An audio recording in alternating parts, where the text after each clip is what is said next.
Welcome back to the channel. In this video, I'm going to walk you through an easy step-by-step guide on how to disconnect wire transfer bank from Coinbase. So it's just a simple step-by-step guide on how you can easily disconnect your wire transfer bank from Coinbase.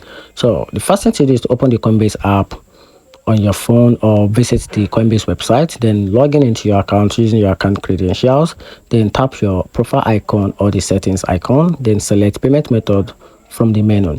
Then from there, you will see a list of your linked payment option. So find the bank account used for wire transfer, then tap or check on that bank account.